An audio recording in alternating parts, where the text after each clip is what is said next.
Hello? Hello? As my friend Graham Veazey, who does such a great job of producing all these events with us here in Greenwald and the Music Tent and everywhere, he always says to us, this is the first day of the rest of your life. And I take that very seriously. So, we're going to have a really wonderful day, and it doesn't stop with this session, which is one of the lighter sessions of the day. We actually have a big morning, and we're going to have a small lunch and move you after this. We have incredible sessions about art with Frank Gehry, with Alexander Nemiroff. We have discussions about resiliency and Euroscepticism following that. A session with David Rubenstein and Stuart Eisenstadt. We have a very full day, so it may be our last day, and maybe perhaps my last time to thank you all for coming and being at the festival, this large group. We do have seats in Pepke if people want to sit. But with no further ado, the two individuals that we're going to introduce to the stage need no more introduction than this. Welcome, Katie Couric and James Comey. Thank you so much. Thank you, Kitty.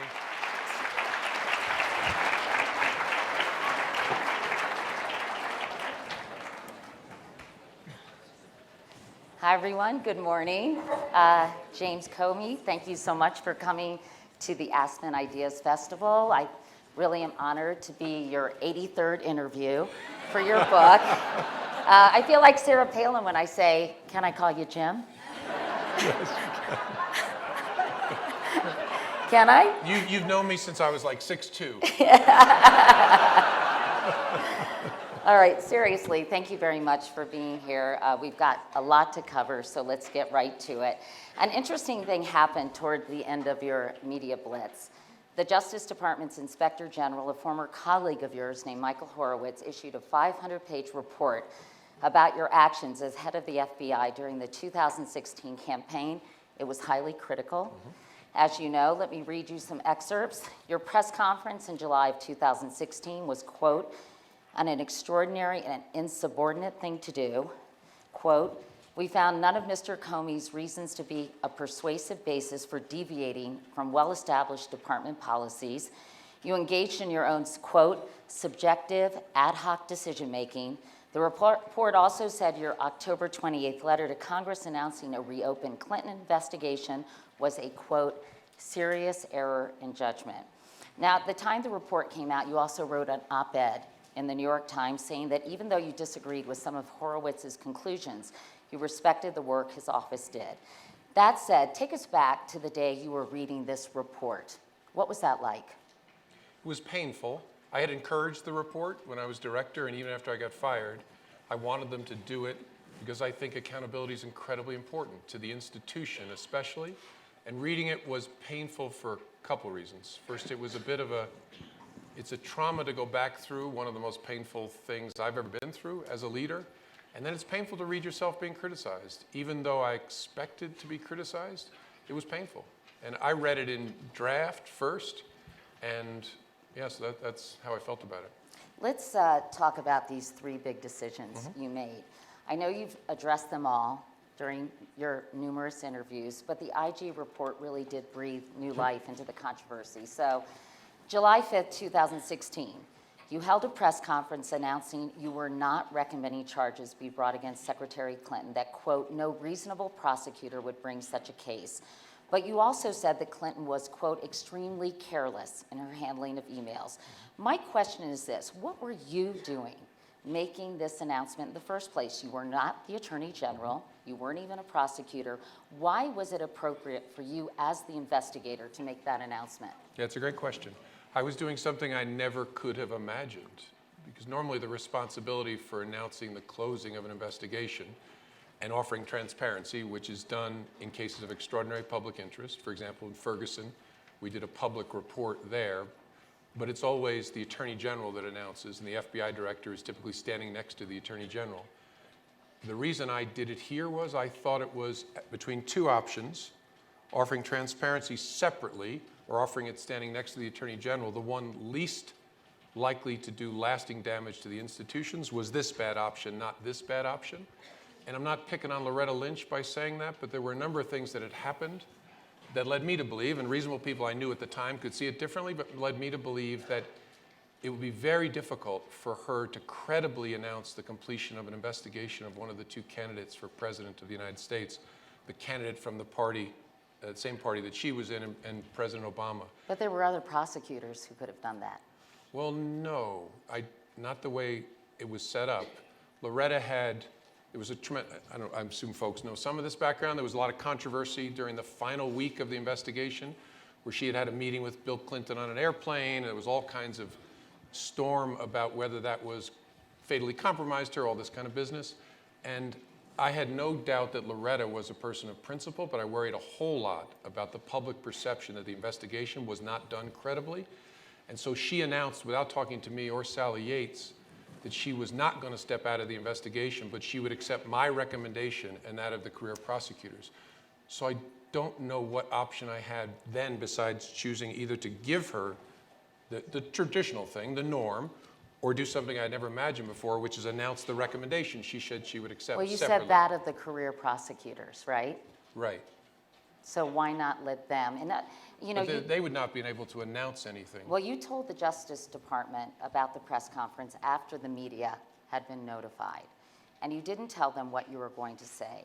A friend of mine who's a very respected former federal prosecutor says the only reason not to fully inform the Attorney General was that you knew you were doing something wrong and you didn't want to be stopped. I'm curious to hear your reaction to that. Only the second part of that's accurate.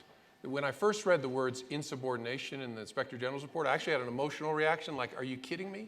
She announced she would accept my recommendation, but I actually think it's fair criticism because I was intentionally not telling her what I was going to say, and a superior in a normal circumstance would expect that. So I think that was fair. I wasn't not telling her because I thought I was doing something wrong. I thought, and honestly I still think, between the two bad options, it was the one that was best suited to protect the institutions.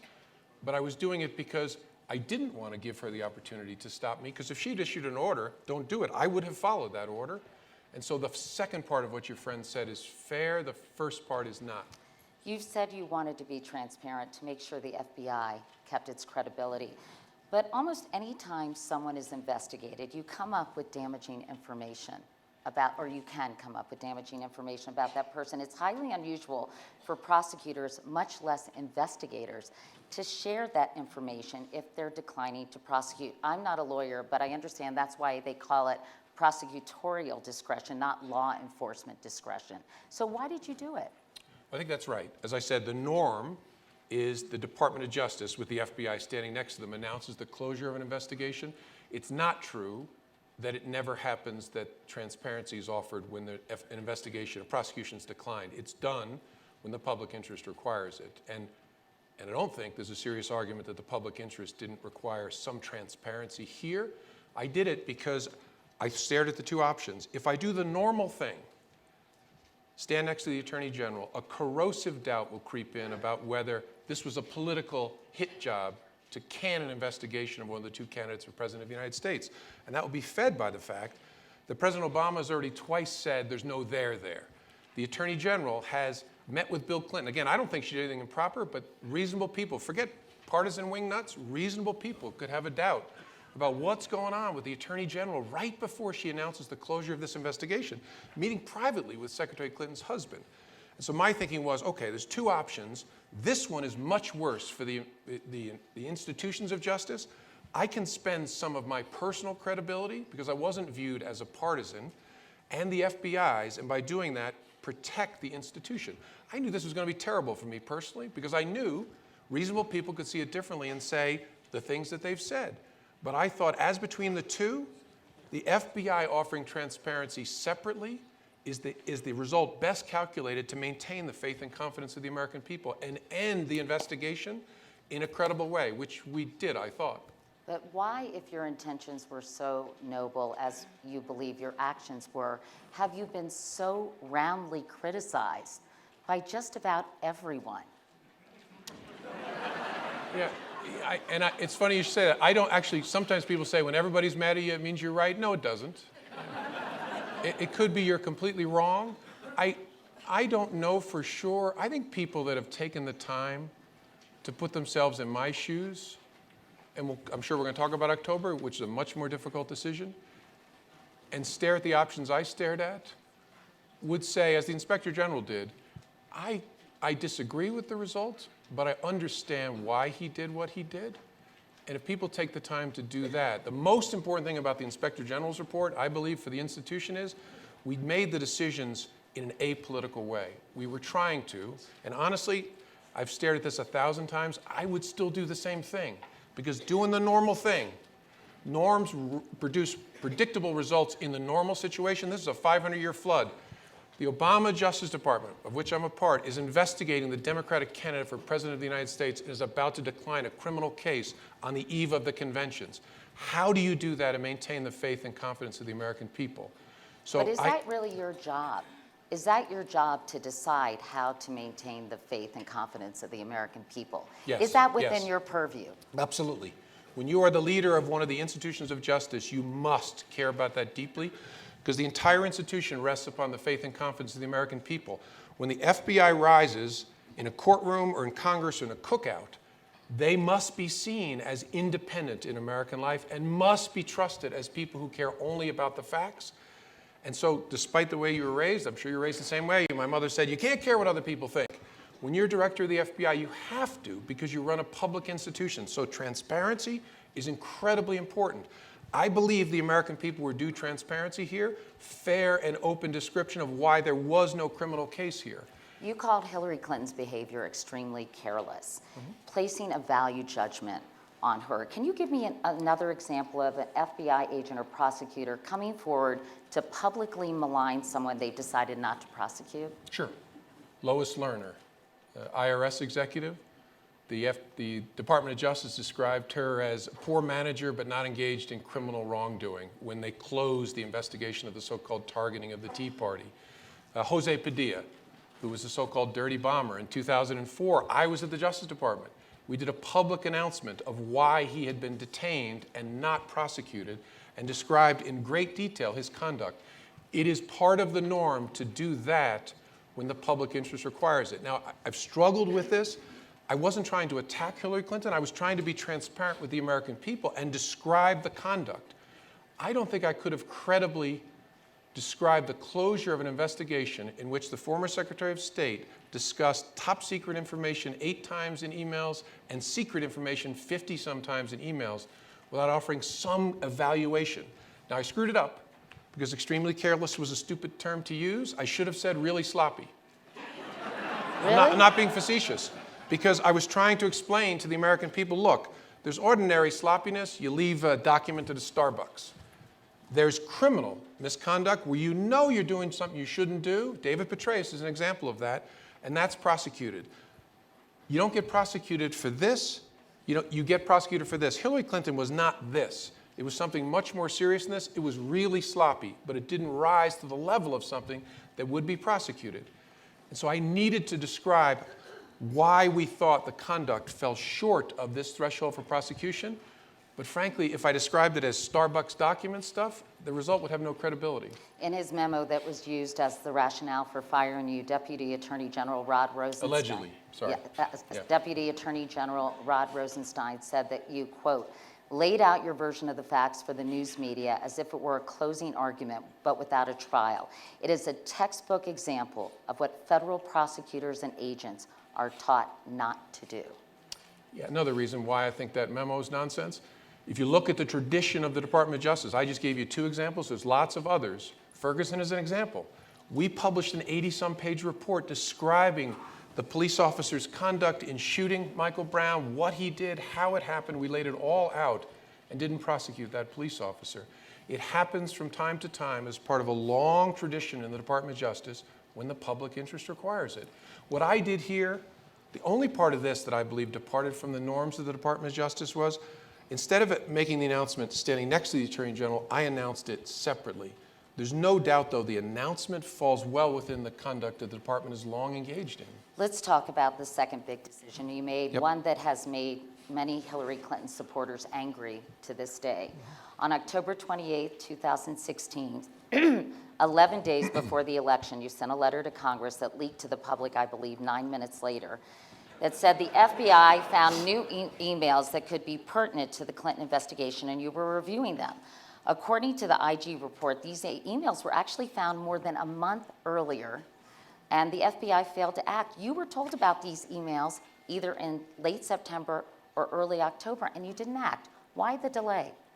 I don't know why the delay. The investigators in New York who are investigating Anthony Weiner, I'm going to assume you all know who all that is and everything, they'd seized his laptop in a criminal investigation of him for improper sexual contact with a young woman. And it was apparent to the investigators there that there looked to be hundreds of thousands of Hillary Clinton's emails on there, and that's late September.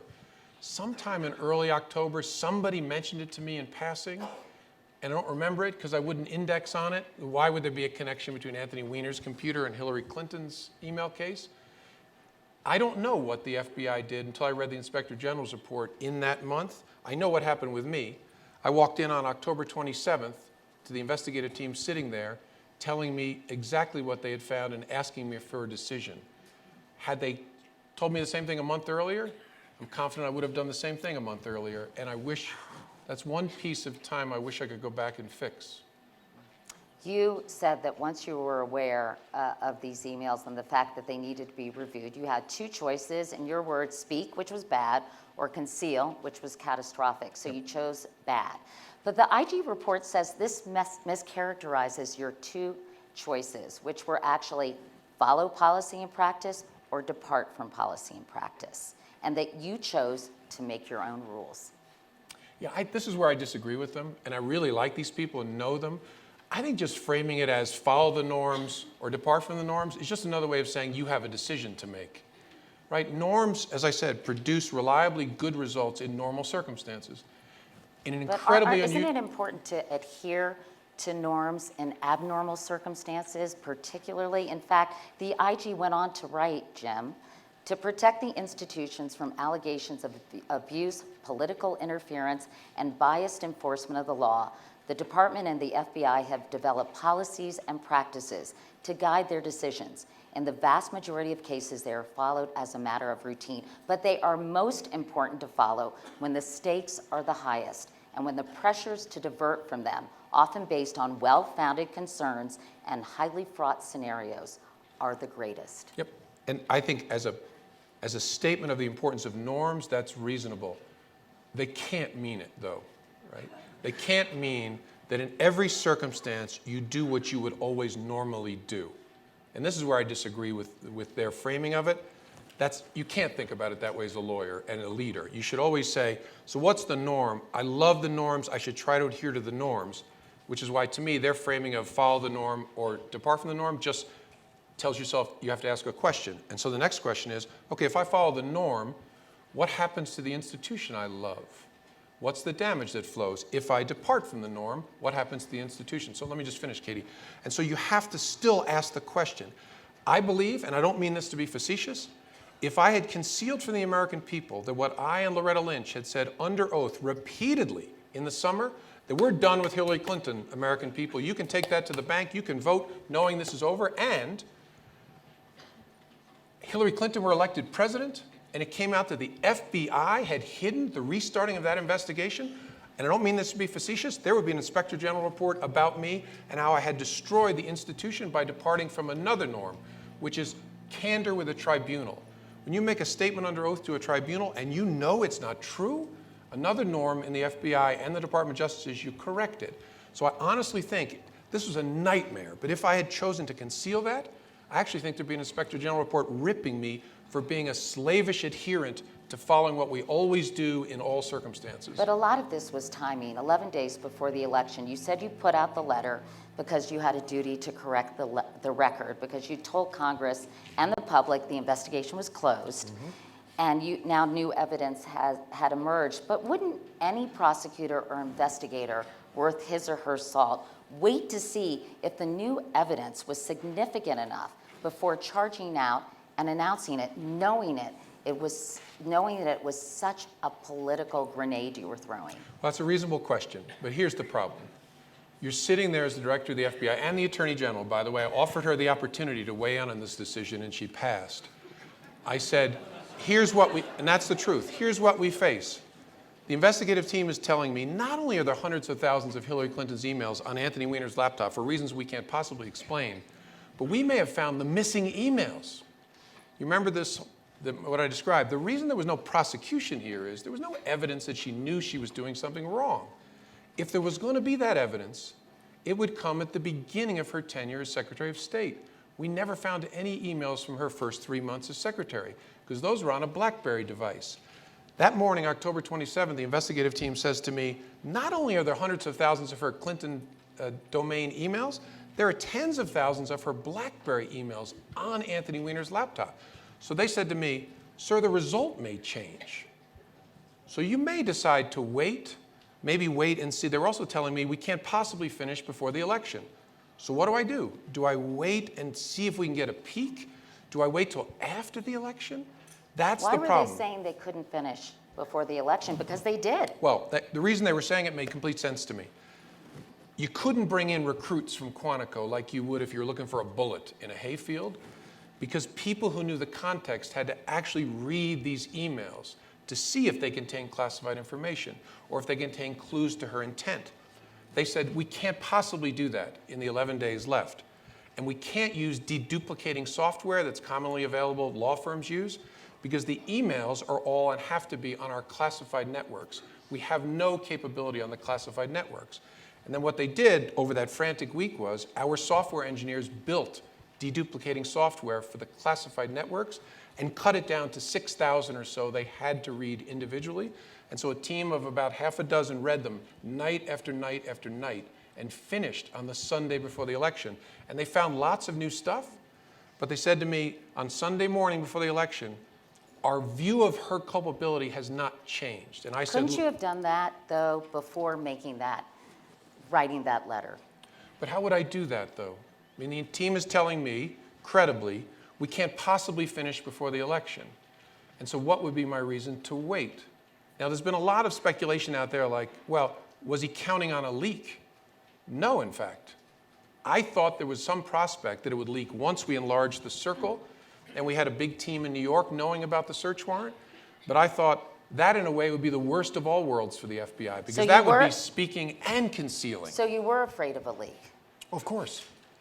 And Loretta Lynch, when she was consoling me on October 31st, after I wrote the letter, said, would they feel better if it leaked on November the 4th? And what I understood her to be saying is, this was going to come out anyway. But my view was, I can't make a decision about something of this incredibly importance by assuming it's going to leak. I have to own the decision on behalf of the institution and offer the Attorney General the opportunity to help me make it. So she consoled you. Yeah. What did she say? She hugged me. And I'm an awkward hugger to begin with, but We've seen that in the Oval Office, Yeah, yeah. actually.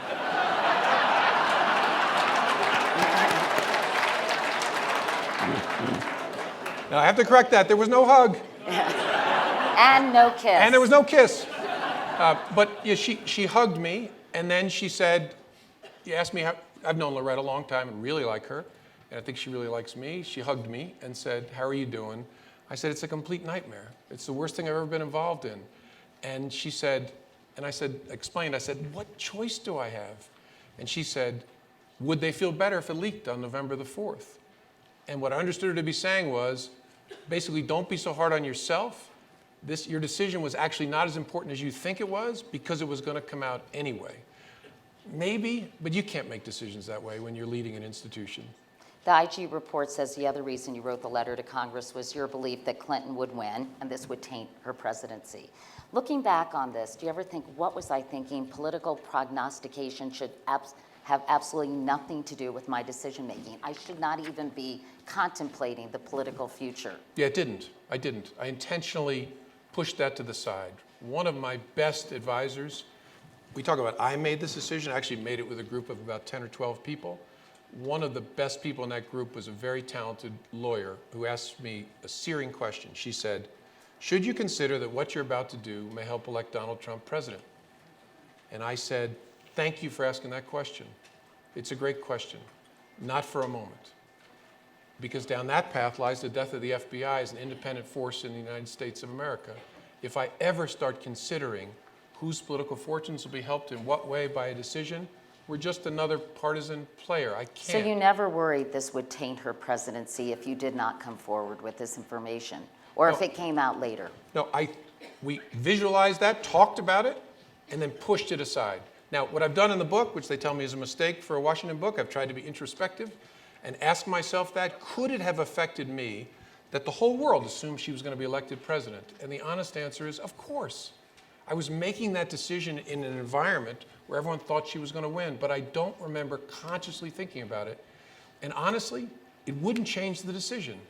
I can't conceal that if Hillary Clinton's up 20 points in the polls, and I can't conceal it if Donald Trump's up 20 points in the polls, because either way would be catastrophic for the institution. Now, it makes the decision easier, because the damage, if you think about it, the damage to Hillary Clinton would be far, far worse if she was a president elected. Imagine the result changes. She's a president elected with an investigation underway the FBI hid from the American people, and the FBI concludes she's criminally culpable after the election. Oh, my Lord. But that is not why I made the decision. Well, many people think, thanks to your actions, we don't even have to contemplate that. No, I get that. I get that. And I hope and pray that's not true. And I don't mean this to sound also dismissive. It doesn't change how I think about the result.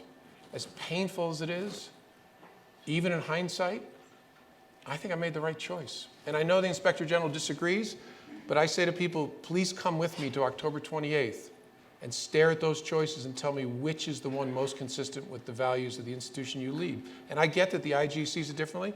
I like them. I think they're wrong. We're going to get to the election results and how this might have affected them in a moment, but I have to ask you about your emails. The IG report said you yourself conducted official FBI business on your personal email account. You didn't use it for classified information. Nevertheless, the report said it was against policy. So if Hillary Clinton were sitting in this chair today, how would you explain that? Well, first of all, I'd say I hope you understand what our investigation was about. And I've said this publicly a lot. It wasn't about her use of an unclassified email system, whether personal or State Department. I don't really care. It was about how you handled classified information. It would be the same investigation whether you were using AOL or ClintonEmail.com or the State Department system. My use of it, actually, I don't agree with that it's inconsistent with policy. I would send speeches to myself at home, to word process at home, and then send them back to my account. It wasn't about handling classified information, and I do think some of the focus on this in the media reflects confusion about what the investigation was about. A lot of people hearing it, though, at least at its face value, think, oh, the irony. Yeah, I get that. But again, if you look at it, it really has nothing to do with the investigation that we conducted. Let's talk about the impact this letter to Congress 11 days before the election had on the results. 2 days before the election, you issued that statement saying there was no there, basically. Well, no, saying that our conclusion had not changed. Okay. There was plenty of new there. But your conclusion had not changed. Correct. Nate Silver, the highly respected polling guru, wrote, Hillary Clinton would probably be president if FBI Director James Comey had not sent a letter to Congress on October 28th. He goes on to say the letter, quote, upended the news cycle and soon halved Clinton's lead in the polls, imperiling her position in the Electoral College. Now, while Nate says that there were other factors at play, he also wrote, quote, because Clinton lost Michigan, Pennsylvania, and Wisconsin by less than 1 point, the letter was probably enough to change the outcome of the Electoral College. I know you talked about that briefly a few minutes ago, but that must be a tremendously heavy burden for you. Do you feel responsible for the election of Donald Trump and the current State of the Union?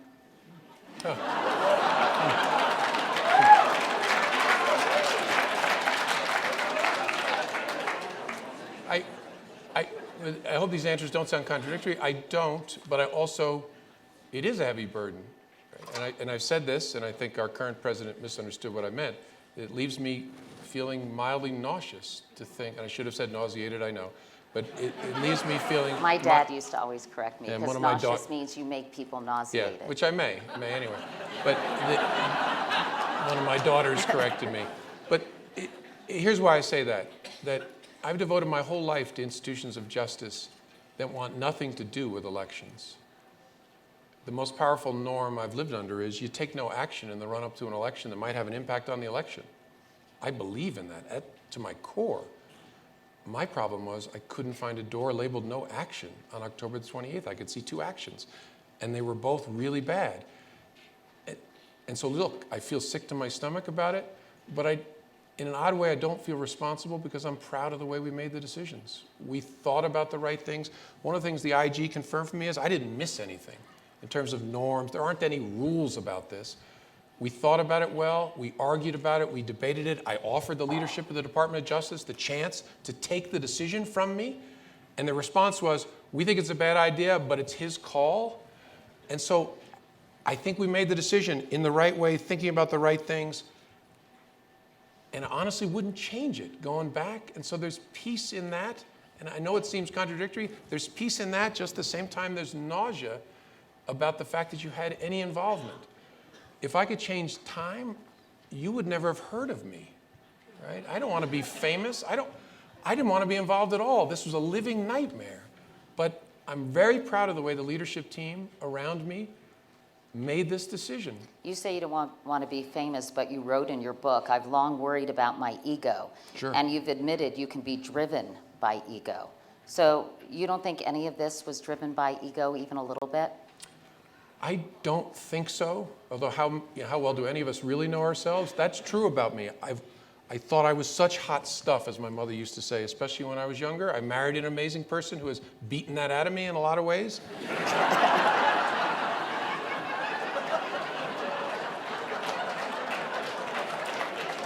But look, I do worry. Any leader should worry about that. It's the reason I put a team around me of people who will speak the truth to me. And so I don't think this decision was made for ego reasons. And one of the reasons I say that is I could see the future. I knew how bad this was going to be for me personally. The best thing for me personally would have been to do the normal thing in July and let Loretta Lynch announce this baby. And do the normal thing in October and say, well, we never comment. And let the institution take the hit. One of the things that annoys my amazing wife is she says, why are you stepping in front of the institutions and getting shot repeatedly? Because that's my job. I knew how bad this was going to be for me. So I've asked myself this a million times because I worry about myself. I really don't think these were driven by ego. Let's talk about the third decision, and I want to roll through this because there's so much I want to ask you about what's going on today. But this concerns the Russia investigation. We now know that by the time the election rolled around, that investigation had been going on for months. It was never made public. You refused to confirm or deny it, and you followed FBI protocol. Can you explain what appears to be a blatant double standard? Yep, it's a reasonable question. Actually, it was an easy decision for us because think about the difference between the Clinton investigation and the Russia counterintelligence investigation. The Clinton investigation began with a public referral in 2015 to the FBI. The subject of the investigation was Hillary Clinton herself. I refused to confirm that even existed for 3 months after it came to us publicly, and then spoke not another word until we closed it with transparency. The Russia counterintelligence investigation is different. There's 2 things going on in the summer of 2016 about Russia. One is our trying to understand the massive Russian effort to mess with our election. There, I thought we ought to offer the American people transparency, and I wrote an op-ed that I offered to the Obama administration to tell the American people, here's what's going on. That's one thing with Russia. The separate and very different was, we got information in late July that Americans may be connected to that effort. And so we opened a counterintelligence investigation, not focused on Donald Trump, but focused on people in the Trump orbit on whom we had kind of wisps of information.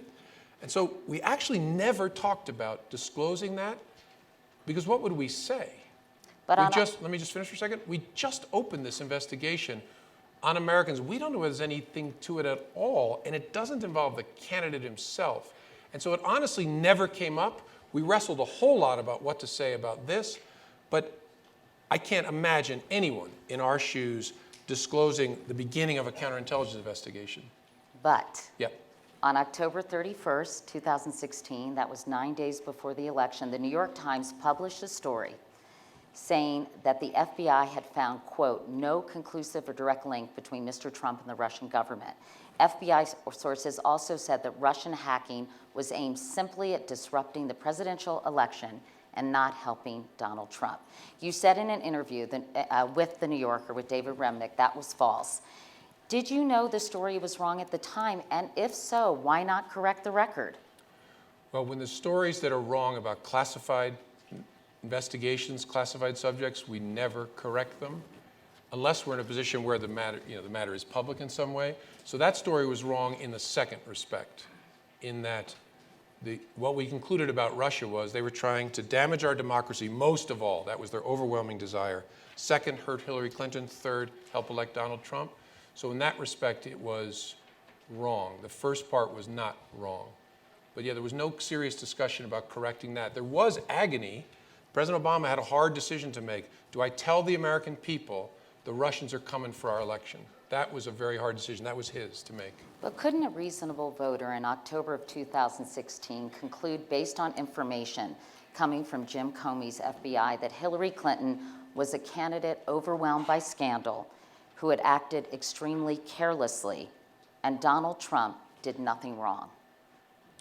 Did nothing wrong in what sense? Did nothing wrong in terms of there was no collusion, there was no suspicion that he was involved with the Russians, and that was kind of a case closed. Is at least that article in the Well, not a Times case closed. led people to that, I think, conclusion. Right. Now, the thing about the Times is a detail, but it matters. They weren't reporting official disclosures by the FBI or the Department of Justice, which is an important thing. They were reporting whatever they were getting from their sources. Whatever they were But Donald reporting, Trump- they were giving voters an impression. Right, but it's not the government's responsibility to correct erroneous reports based on sources. It just isn't. But to come to the most important question, Donald Trump was not a subject of a counterintelligence investigation in October of 2016. We were still trying to figure out, was anybody in that orbit working with the Russians? And still didn't know the answer at that point. And I actually don't know what the answer is today. We had enough to open an investigation, but by that point, I had no basis to believe there was evidence of a connection between people, and a solid connection between people and the Russian effort. What do you think now? I don't know. I don't know what Bob Mueller will find. And I worry that people from all points of the political spectrum project onto him hopes for a result. My only hope is for the truth. If he's left to do his job, he may find there's not significant evidence of a connection. He may find, I don't know what he'll find on obstruction of justice. I honestly don't know. It's just he'll find the facts if he's allowed to finish. If there is evidence of a crime, should Mueller indict or refer the information to Congress for possible impeachment proceedings, in your view? I don't know what he should do because I'm not an expert enough to know how to think about you're talking about the president, I assume? Yes. How to think about indicting the president? I gather, again, I've not read it myself, but I gather there's a Department of Justice opinion that you can't indict a sitting president. And so he would need to sort that out with the legal beagles.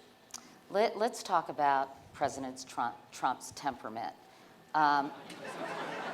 You have said, I think he has an emptiness inside of him and a hunger for affirmation in him I've never seen in an adult, which sounds like a textbook definition of a narcissist. After his comments following the white supremacy rally in Charlottesville, you said you believed he is morally unfit to be president. Has your opinion of President Trump changed for better or for worse in the last, say, year? It's gotten worse because I see more of the behavior that I think whether you're Republican or Democrat or Independent, you should care deeply about. The erosion of the central norm of the United States of America, the truth. An attack on the rule of law that I've never imagined before. And so it's those attacks on our norms and our values have only gotten more serious, and everybody should care about them, no matter where you are in the policy spectrum, because all we are in this country is a collection of values, and we lose those. Really? You're going to trade that for some position on taxes or immigration or anything else? You should never trade what is essentially America.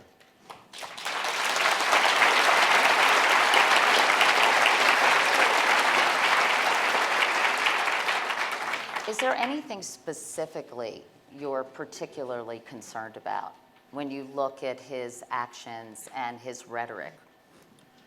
Well, those two. I think the central touchstone of American public life is the truth. We always measure our leaders by their tether to the truth. George W. Bush spoke falsely when he said there are weapons of mass destruction in Iraq. Barack Obama spoke falsely when he said, if you like your doctor, you can keep your doctor. And then both of those people spent the rest of their tenure, and probably the rest of their lives, explaining the tether to the touchstone. I didn't know that, I meant this, I understood this, because the touchstone is something they see. There's so much lying going on right now, there's a risk this is going to melt like a sandcastle at the beach. And we will become numb to the fact that it is the center of the United States of America and stop judging our leader by the touchstone to this. That is deeply concerning and closely connected to the rule of law. I wake up probably once a week and the President of the United States has tweeted that I should be in jail. And I honestly laugh. Because I know there's nothing to that. It's just him saying stuff. And then I stop and actually criticize myself and say, what are you doing? You're becoming numb to something that is profoundly threatening to the central norm of rule of law in this country. And I say to I used to be a Republican, I say to my former Republican colleagues, imagine Barack Obama wakes up in the morning and announces that so-and-so should be in jail. Your head would explode. And why would it explode? Because that norm, the rule of law in this country, Lady Justice with a blindfold, is all we are as a country. So I'm deeply concerned about all of us becoming numb to what's happening to us. And why are your Republican colleagues with whom you have these conversations, are they outraged? Well, most Republicans don't talk to me anymore. So I've succeeded in pissing off everyone, except Patrice, who still loves me. I think what they're doing is making a trade. They've convinced themselves that the Supreme Court or a tax cut or something is worth it. And I keep saying to them, and because they don't talk to me personally, I say it in the media, I ask them to take the grandchildren test. What are you going to tell your grandchildren? You were here and you traded what? For this? You traded that? So my small contribution, in what I hope is a very brief period where I'm a celebrity, is to raise all of our eyes above the things we normally fight about and stare at the values in this country. Because without them, I mean, we're a country that shouldn't exist, right? We're not united by religion, by ethnicity, by anything except our commitment to a set of ideas. We hold these truths to be self-evident. Truth is our fourth word in our foundational documents. We've always been imperfect, but we are organized around a set of values. They're not worth trading for anything. And in the long run, your grandchildren are going to look up at you and say, what did you do? And I hope to God all of us realize that in the end, that's the most important question for us to answer. And I get the power of the moment, right? People are passionate about this, passionate about that. Holy cow, please take the long view. I called my book A Higher Loyalty because I hope all of us are loyal first and foremost to those things, and then we can get back to these other things. I hope in the next presidential election, people will vote their values. And I don't care who they vote for, so long as they vote those values first of all. We have to restore the presidency as the representative, the embodiment, imperfect because it's always people, but a representative of those values. Then we get back to all the important disagreements. Does Donald Trump have a single...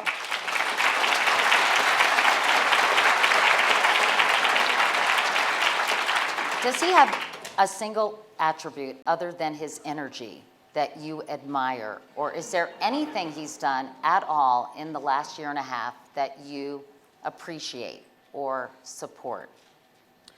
Energy's one, so that'll be the given. I think he is extraordinarily perceptive and very good of public mood, and communication. I think what he's done with his ability to step through filters and communicate directly is genius. Now, I think a lot of it is really bad, the way it's done, but it's really extraordinary and will change the way public figures think and talk about communication in the future. So I think that's extraordinary. I don't, because I focus so much on his erosion, his attack on our central norms and values, I really can't think of much positive to say beyond that. Let's talk about Justice Kennedy, who announced he's retiring. What do you believe will be the biggest consequences of a new, more conservative Supreme Court? I don't know for sure, because it will depend upon their adherence to the principle of stare decisis, which is a really important norm in the court system. That is, you respect that which has been decided unless there's a significant change in facts or an intervening change in the law. I would imagine on close calls that there will be more of a so-called conservative, much easier to assemble a conservative majority to win a 5-4 case on important issues. Well, I know that legal analyst and writer Jeff Toobin predicted Roe v. Wade would be overturned, and within 18 months, abortion would be illegal in 20 states. Do you believe that? I don't know that, because of again, it's a really important part of the entire judicial system, especially the Supreme Court, this notion that precedent must be respected, absent something fundamental, especially fundamental change in facts. So I actually don't know that. It's possible. But my view is that you'd have to take a deeply unprincipled stand with respect to tradition and precedent. And I can't imagine a new justice supporting that, at least that early in their tenure. In this morning's Wall Street Journal, you talk about norms and values, and Floyd Abrams called Justice Kennedy the First Amendment's undisputed champion. Do you worry about the absence of his voice at a time when freedom of the press and the Fourth Estate is being so maligned and so undermined? Sure, of course. I don't know, though, again, what decisions will be affected at the margins by a change in a justice, but of course I do. I think we should all, wholly apart from the Supreme Court, where I often think we pour too much of our attention, we've surrendered as a people a whole lot of power to the Supreme Court that actually we ought to call on our Congress to take and act on. But I think more generally we should worry deeply about the president's attacks on the rule of law. That's another one I left out, obviously. Central, freedom of expression, freedom of religion, that's at the core of this nation. A president who wakes up announcing that the press is the enemy of the American people, wow, what are you going to tell your grandchildren? Let's talk about your future. I know in the acknowledgments you thanked a lot of people, and you said thank you for the joy and the journey, which isn't over yet. So let's talk about what's ahead for you. On June 16th, you tweeted, "So good to see new growth in Iowa and across the country," with a picture of yourself in an Iowa field. Yeah. That just means people don't realize I'm married to an Iowa girl, and I visit there all the time. And that was actually my subtle way of maybe temporarily, maybe forever, ending my presence on Twitter, because it began with Patrice. She took a picture of me. I'm so tall, standing in a cornfield. And then people were like, he's running? No, never. But she took a picture of me as we went for a walk through a new field. And then we tweeted it out kind of as a bookend on my Twitter career. Because your Twitter alias thing is very confounding to people. Talk about that. My Twitter alias is Reinhold Niebuhr, who's a theologian and philosopher who had a tremendous influence on me as a young person and still does, because it's really the message I hope to share with young people. Niebuhr said, the world sucks. So what? Right? So what? Don't you dare withdraw just because it sucks. Get in there, step into the public square and achieve justice. My great worry today is the young people are going to look at it and say, God, it's so icky. I don't want to be involved in that. And they can't. We need them to step forward. And I see it already. At the end of my book, I described Donald Trump as a forest fire. And I chose that metaphor on purpose because he's doing tremendous damage to this country. But forest fires allow things to grow that could not grow before.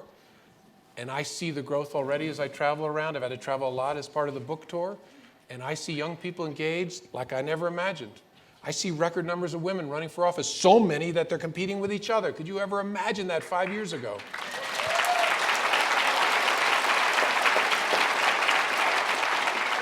And so I'm optimistic. And I also just finished John Meacham's book, which told me it has sucked before. And it will suck again. It will suck again. But I walked out of Meacham's book with this graphical metaphor. America's line is always an upward slope. But if you stare at it, it's not a solid line, it's a jagged line. Periods of progress, retrenchment, right? We forget that 1920 to 24, there were 20-some million Ku Klux Klan members in this country. A third of the Congress was KKK members as a reaction to women getting the vote, huge numbers of immigrants, blacks getting marginal improvements. And then we saw it again in the 1950s, 1950 to 54. Joe McCarthy dominated our politics. His fellow party members were afraid to speak out against him. And then he faded. This too shall pass. What's really important for all of us is know that it will pass, but cabin the danger. Confine the fire so the recovery, the healing of those scars is faster. But we are going to heal and we're going to recover. Patrice's Iowa roots aside, would you ever consider running for president? No. No. So what are your immediate plans? Teach, work for a law firm, have your own talk show, I've done that. Netflix and chill? What are you going to be doing? No. I've already lined it up. I just spent this year teaching at Howard University, which was really, really cool for me. And the students... That was the university that once booed you, remember? When you went and spoke there? They interrupted my first lecture, chanting, "Comey is not our homie," which I thought was pretty awesome.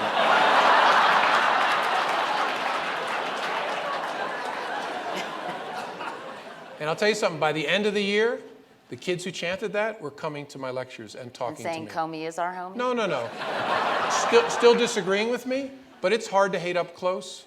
And when you get up close with people and see them as human beings, it's much easier to have a conversation. So I found the year at Howard really rewarding. It was all about law enforcement and race at their request. And now starting in August, I'm teaching at my beloved alma mater, not UVA, William and Mary. So, Just kidding. It's a great school. yeah, and so I'm going to be teaching in the public policy program about leadership and ethical decisions and hard decisions, and that's really fun.